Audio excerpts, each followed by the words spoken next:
What most folks do is they don't make the big decision. They know they just want to grow their business. That's not a big decision. They know they want more clients. That's not a big decision. They know they want to deliver mind-blowing results. That's not a big decision.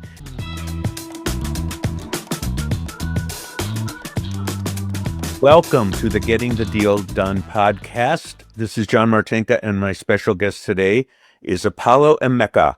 Apollo has a wide and varied background, and for the last 8 years has been coaching and consulting with business owners. Welcome. Thank you so much, John. Yeah. We had an interesting conversation to prep for this a few weeks ago, and got some really good stuff to cover, things that I think stall a lot of business owners. But before we get into that, tell us a little bit about your journey and how you ended up being an advisor, a coach to business owners. Well, I view life through the lens of big decisions. And there are three types of decisions that folks make. There are inherited decisions, there are default decisions, and there are big decisions. And so I was born into a bunch of inherited decisions where my parents were kind of these, I guess, hippies, for lack of a better term. And they gave me a lot of control over my life at a very early age. So they gave me the power to make my own decisions. And one of the biggest ones of my life, I think, is at 9 years old, they handed me the decision-making power to decide when I wanted to be enrolled in school. And I don't know what elementary school was like for you, but I was like, oh, well, if I don't have to go to school, I don't want to go. And that continued on through most of my elementary, middle, high school. I didn't finish any of those, but had big desires to be either in the FBI or on Saturday Night Live.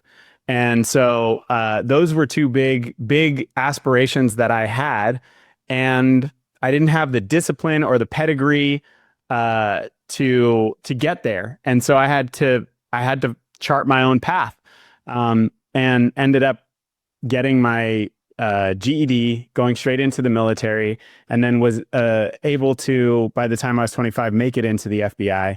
I went on to join the FBI, earn my doctorate, and become a Green Beret as well. And in their transition to entrepreneurship, where my wife and I bought into a franchise business, scaled it up, and then sold it, and had folks asking me, hey, how did you do that so fast? And that question is what led me into the coaching and consulting space. Okay. All right. So let's talk about, big decisions. And how do you help people get to the point they know what decision to make? Well, there's been such a focus on data-driven decisions with the proliferation of the availability of data. And I think that it has helped folks make better decisions, but it has also created this expectation that we have to know everything before we make a decision. And I think that a lot of businesses and executive teams get analysis paralysis because they want to have all of the facts and information and data before they make a decision. And so what I help people do is just focus on the clarifying power of actually making a decision, that you can determine which data, which facts, which information is relevant by making a decision, rather than waiting for perfect information to make the decision. Okay. Yeah, I will add, many years ago, I met a very successful business person, and I remember his comment. He said, if half the decisions I make are right, I'm ahead. I just have to make the decisions and get going. Absolutely. And I mean, we're not talking about decisions that are like life or death, or if I make a wrong decision, the company fails, but we're talking about little things along the way that just take action was his message. Yeah, absolutely. And, for the bigger decisions, I think that we have we make decisions backwards. So we use our prefrontal cortex and our logic brain when we're thinking about big decisions. And we start thinking about what is feasible, what's possible, what can we accomplish.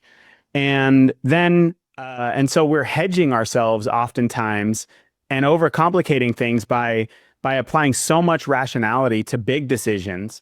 But then we use our limbic brain, we use our lizard brain on the day to day to try to find the willpower and the motivation to actually do the things that we need to do.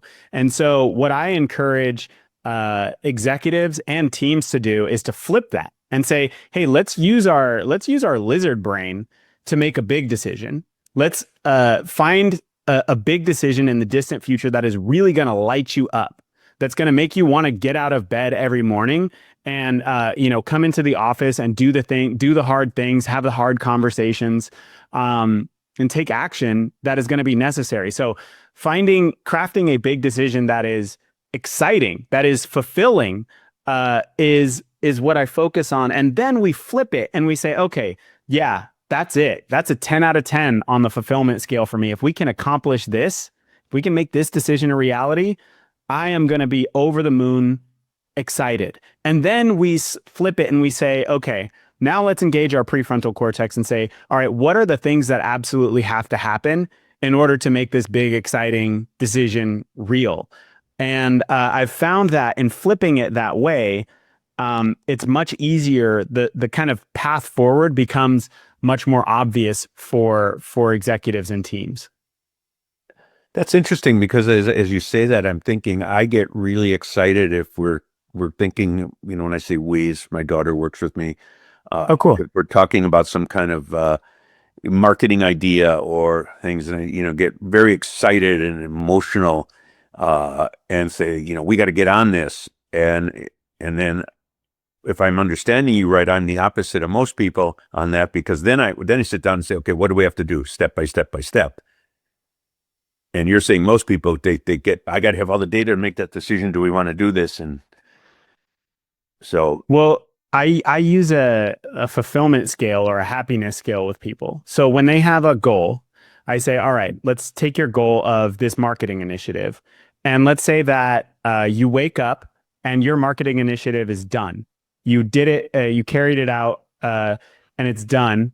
How fulfilled are you on a scale of 1 to 10? 1, you're actually you're resentful and regretful. And 10, you're completely satisfied, over the moon, and fulfilled. Scale of 1 to 10, where would you find yourself? yeah, okay.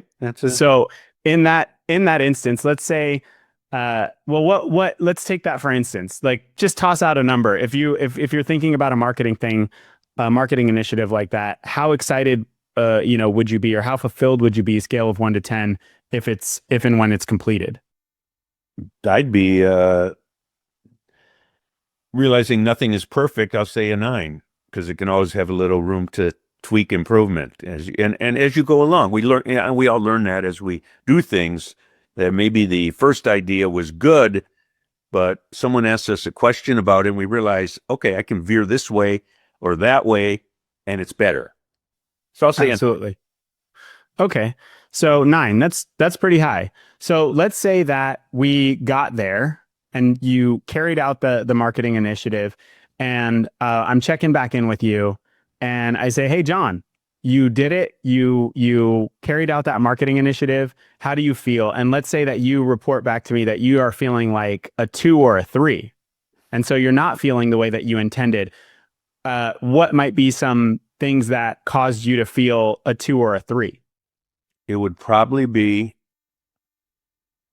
and this isn't just me, this is a lot of people I've worked with and known, it got lost in the shuffle and we didn't move like we should have moved on it.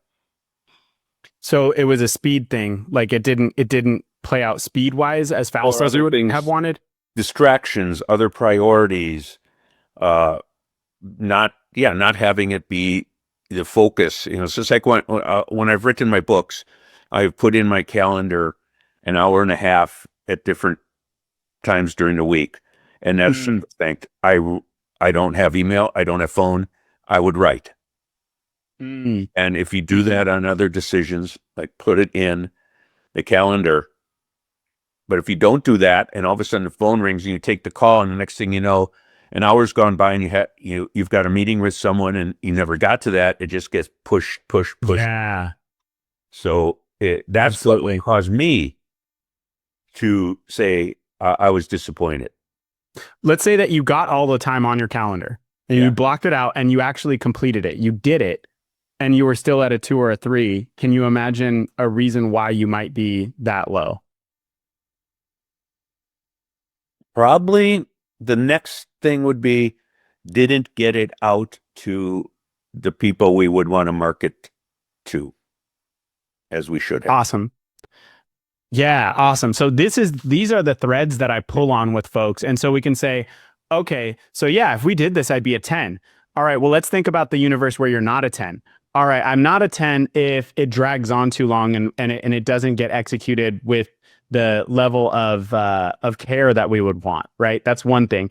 The next thing would be if this marketing thing goes out, but it doesn't hit the right people. It doesn't get the right eyeballs on it, right? Then it would be lower for me. If it doesn't actually generate leads or attention, then that would be it for me. If it made us in our marketing kind of overpromise something that we can't deliver on, that would be so. When we start to pull on that thread, that's when we get to a complete decision that can almost feel like a run-on sentence, but then you can feel really good that like, oh wait, yep, okay, so if we got this marketing initiative out and it happened within the next 45 days, and it was speaking to small to medium businesses with this amount of revenue and this amount of revenue, and it communicated exactly what we did, and it generated 15 new leads, then I would be over the moon. So that is like I say that a good big decision almost sounds like a toddler's run-on sentence, and I have a 4-year-old, so I'm an expert in this.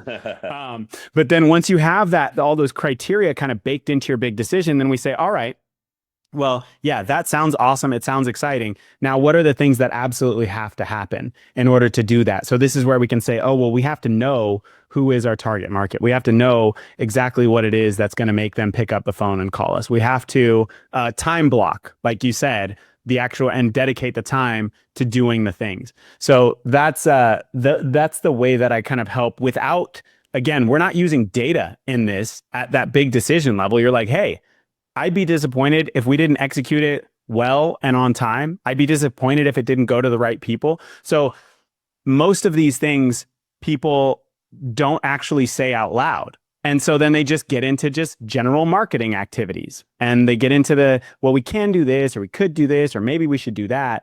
And that's where you get this kind of like sprawling operation where you can start to feel like you're doing a whole bunch, but not making the impact that you want to make. Okay. So that's a good, that's a good explanation of how you draw things out of people and help them make the decisions. So what, give us a couple examples of people you've worked with and with something where, real life, what happened? A case study. Yeah. Yeah. Case study. So, probably one of my favorite companies that I have worked with is this company called Ethos Real Estate. And they are a for-profit, affordable home builder here in, or I shouldn't say here, I'm actually in Panama. That was a big decision that I made was to move out of Pasadena when the fires hit Pasadena and move my family to Panama. But in California, in Los Angeles, they're a for-profit, affordable home builder. And when I started working with the co-founders, they were under a kind of legacy successful family office doing real estate, running their own real estate shop under this family office, and they ended up spinning out. And when I started working with them, their strategy was kind of all over the place, and they were doing stuff kind of in different product types and asset classes. They were doing things in all different types of geographies, hadn't really locked down where they were going to operate. And so it resulted in them having lots of different types of products and lots of different places where they then had to spin up local knowledge. They had to spin up knowledge on those product types. When I started working with them, I was doing similar to the questions that I was asking you. I was like, okay, well, what's really going to be fulfilling? And we uncovered that their business model at the time uh, was actually not going to um, was not going to generate the kind of cash flow that they needed to do the big deals. And so by asking these questions, we were able to determine what their fee structure needed to be, and then also help them down on exactly what product types they were going to go after and what their strategy was going to be. And just this last year, they completed the largest affordable housing conversion deal in California history. It was like a $240 million deal. And so that's one that I'm especially pumped about because it's a diverse team working on important work in California with great financial outcomes. So it's like a win-win-win. Okay. So we've talked in our prep call about other things tied to decisions. So increasing the business's value. You just gave a perfect example of that. And especially if it continues and the process gets ingrained. Absolutely. So I can see that in the work we do that, if because look, at 3/4 of the people that are in my world that do any kind of work on exiting and that will say, well, all these owner operated family owned businesses are very weak on systems and processes. And to me, decisions are a part of a system, a process. Mm-hmm. Mm-hmm. And it's not necessarily a linear yes, if yes down here, if no over here, but it's just flowing like and a discussion. But more importantly, how does it affect your clients' lives? Well, that toddler's run-on sentence of a decision is that's where the magic happens because we've operated in family businesses as well. And that's where you have to take into account personal aspects and personality aspects into the big decisions of the company because it's unavoidable because you're going to, at the very least, see each other at the family reunion. But, you work with your daughter, right? There are husband and wife teams. My wife and I have worked together as well. And so when you're in those spaces, it's really important to integrate the personal and the professional and find ways to make the business work while also making the personal aspects work. And not only, not only, I think some folks are shooting for like, how do we do this without killing each other? But actually, how do you make the fact that it is a family business or that you have, even if it's not a family business, that you have a family and that you have a personal life outside of this? How do we turn that into a strength rather than something that needs to be managed around? And so, I've been in spaces where there are family members that when we get to the company, they only talk to each other in business meetings. And they have not had strong relationships because of the business, outside of the business. And they think that they are doing a good job of kind of compartmentalizing, but they are not. You get into it and you find that there are certain business conversations that they are not having that are having an impact on their operations, on their revenue, on their profitability, on their culture. And that compartmentalizing, they're not only keeping the kind of personal aspects out, but they're also throwing away some important business conversations with that. And so, the way that I help people integrate these personal and professional aspects is again saying, hey, what do you need out of this? What do you need out of this in order for you to feel like you can bring your whole self to this work?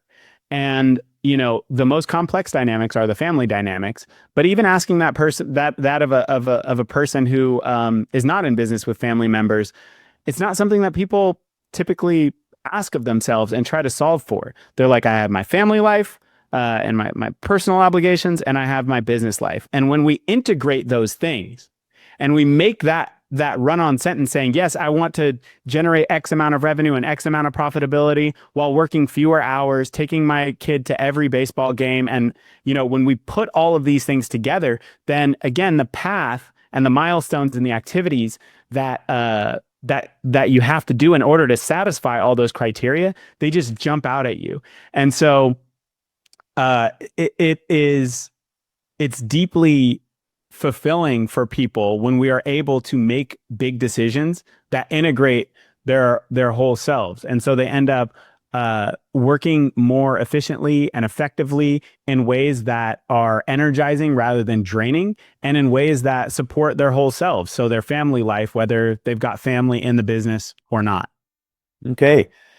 Yeah, I'm going to flip it. That was great discussion because yes, I learned a long time ago from a mentor, we have a life and we don't, it's not like you're a corporate employee. You're an owner where you go in from, or, it's corporate, but, or you work in a factory, you go in from at 8 o'clock, you leave at 4:30, and then at business, you don't think about your job. Right. Yeah. You have a life. And if if you're a business owner and you want to take off during the day and see your kid baseball or soccer or whatever game, Yeah. but you want to work on a client bid or proposal at night, no one cares. It gets done. So Right. let me add something that comes up in my world, and I would say when I'm a guest and people on mine and we talk about how companies can maximize value, it always comes up these small, mid-sized, lower middle, even into middle market companies. There's an owner dependency. Yeah. So how would you work with a company and an owner? Now we're not talking multi-family member, dynamics, but you have an owner and the owner does, has that founder syndrome. If I don't do it, it's not getting done right. To make the decision to start delegating and get the people in the next level of management to make these decisions that they should be allowed to make. Yeah. This is so huge, and Isn't it? it's massive. I mean, it's everything. It's what I help people with, and it's what I struggle with the most as well. So it's an inescapable thing when you are a small business, is understanding what are the things that you must delegate, what are the things that you must do yourself, and how do you figure out what those things are, and then how do you get really good at doing the things that you must do, and how do you get really good at delegating the things that you just really, really need to delegate.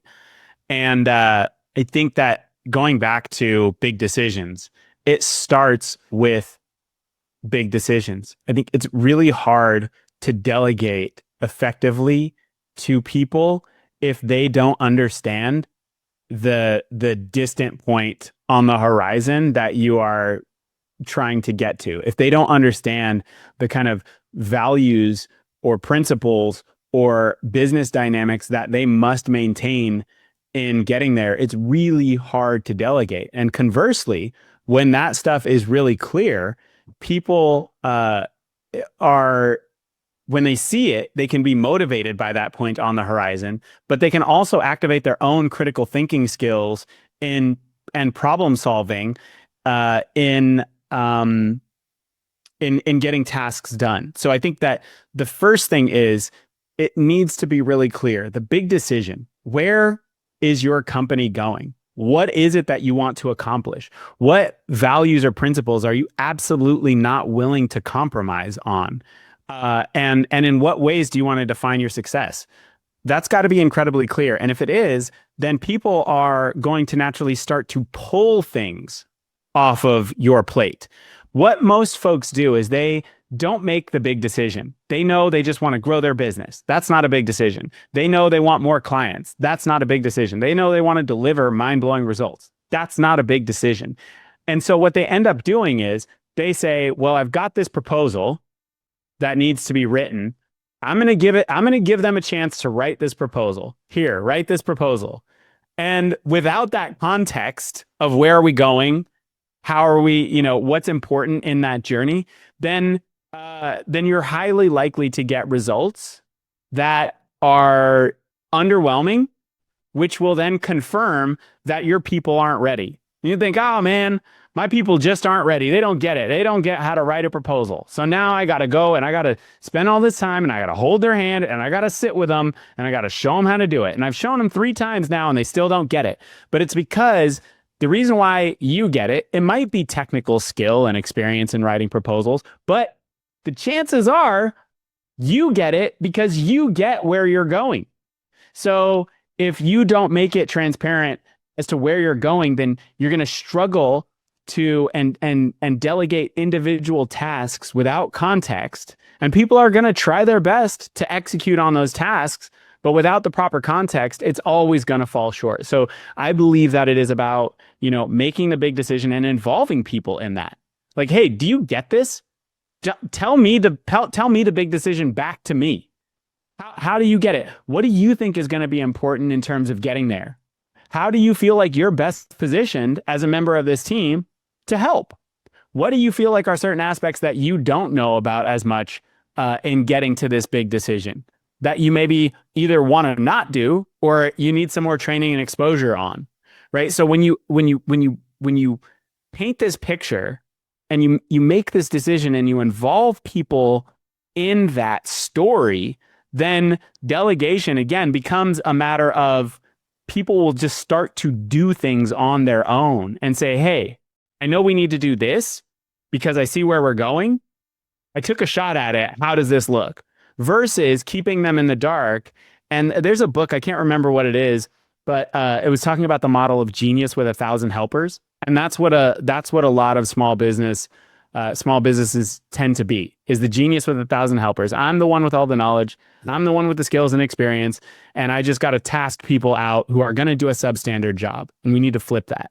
Yeah, it reminds me of a couple of things, and you say what you were talking about in the proposal, but I think of the client way back when who was the only one who could program a certain machine, and he would say, I would say, train your people how to do that. Oh, I can do it in 20 minutes. It'll take me an hour or 2 with each of them up to it. And so he did 20 minutes over and over and over again while they watched.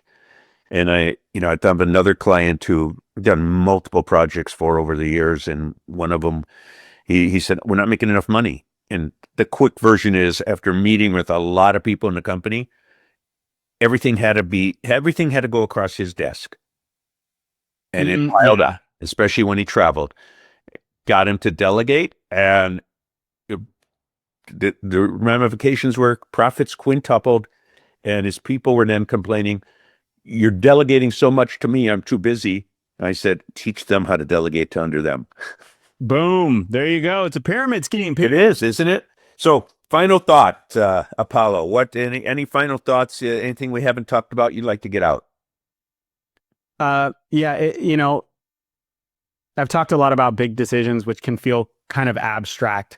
So I've talked a little bit about what they are. They can be these run-on sentences that when you look at them, it lights you up and you're like, oh yeah, if we can get there in that way, that would be amazing. I'm going to talk about what they are not and some indicators that if you or members of your team are using this language, then it's an indicator that you are stuck in what I call the busy trap.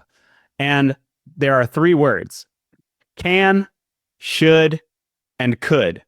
So the word can is incredibly dangerous because, again, it's linked to feasibility. It's linked to, are we capable of doing a thing or not? It doesn't speak to the relevance of the thing. It speaks to the feasibility of the thing. So if we say, well, we can do this, replace the word can with need. If you can replace the word can with need and that sentence still makes sense. So instead of saying, we can do this marketing campaign that reaches out to these people, replace can with need and say, we need to do this marketing campaign that reaches out to these people. If you can't say that with a straight face, then don't do that thing. Should is not linked to feasibility. Should is linked to social social bias, essentially. So it's saying like other people do this, other companies do this, so we should probably do this as well. And so again, replace should with need and see if it still holds up. And the final one is could. And could is almost the middle ground of should and can. It's almost completely worthless. What you could do, if you're using the word could, hey, we could do this, we can do that, we should do this. Stop using those words and start to use the word need, and that will help you suss out what is your big decision. Great. Final thoughts. Very valuable. Can, should, and could, and eliminate them. So, that's it. So, Apollo, thank you for being here. Again, this is John Martinka and the Getting the Deal Done podcast. And how do people get hold of you? LinkedIn right now is the best way to get a hold of me. LinkedIn is basically my TikTok. I haven't done any TikTok dances on LinkedIn yet, but I might. Okay, so yeah, I will hit be me up sure on to LinkedIn. put your LinkedIn in the show notes. Wonderful. Thank you, John. Excellent conversation. I enjoy it. Someone's not going to see the notes. It's Apollo, and the last name is Emeka, and find him on LinkedIn. Yeah, that's right. It's actually Dr. Apollo, Dr. Apollo Emeka on LinkedIn. You can find me and hit me up, reach out. Share a story, ask a question, please. I'd love to engage with you. Thank you. It's been a pleasure. It's a great discussion. Thanks, John.